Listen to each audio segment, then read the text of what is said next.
حکومت پنجاب کی طرف سے پرائیویٹ سکولز کے لیے بڑی خبر۔ آل پاکستان پرائیویٹ سکولز مینجمنٹ ایسوسی ایشن کی کوششیں رنگ لے آئیں اور محکمہ تعلیم پنجاب نے نجی تعلیمی اداروں کی رجسٹریشن کے لیے بلڈنگ فٹنس سرٹیفکیٹ کا پنجاب بلڈنگ ڈپارٹمنٹ سے لازمی سرٹیفکیٹ لینے کی شرط ختم کر دی۔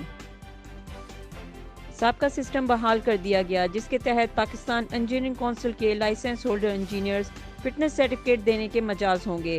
ایپسما کے صدر ابرار احمد خان نے میڈیا سے بات کرتے ہوئے فیصلے کا خیر مقدم کیا اور کہا کہ 3 جولائی 2023 کو محکمہ تعلیم پنجاب کی طرف سے جو نوٹیفیکیشن جاری کیا گیا جس میں نجی تعلیمی اداروں کے سربراہان کو پنجاب بلڈنگ ڈپارٹمنٹ سے سرٹیفکیٹ لینے کا کہا گیا اور ہر ضلع ایجوکیشن اتھارٹی کو اپنی میٹنگ میں ٹرمز آف ریفرنس بنا کر ریٹ طے کرنے کا پابند کیا گیا۔ بعض اضلاع نے اپنے اجلاس منعقد کر کے ٹرمز آف ریفرنس بنا لیے لیکن بیشتر اضلاع میں یہ کام ابھی تک نہ ہو سکا جس سے سکولز کے رجسٹریشن کا عمل بری طرح متاثر ہوا اور ہزاروں کیسز التوا کا شکار ہو گئے۔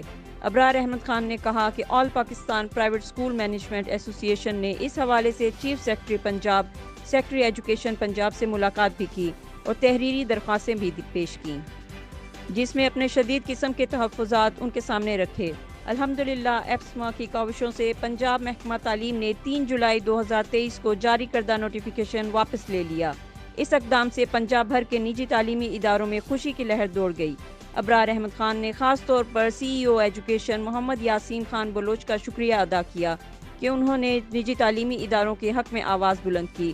ایپسما کے دیگر عہدیداران نے اس فیصلے کو علم دوست قرار دیا۔ روز کی تازہ ترین خبروں کی ہیڈ لائنز جاننے کے لیے چینل 20 کو سبسکرائب کیجیے، بیل آئیکن کو پریس ضرور کیجیے تاکہ ہر آنے والی خبر آپ تک سب سے پہلے پہنچ سکے۔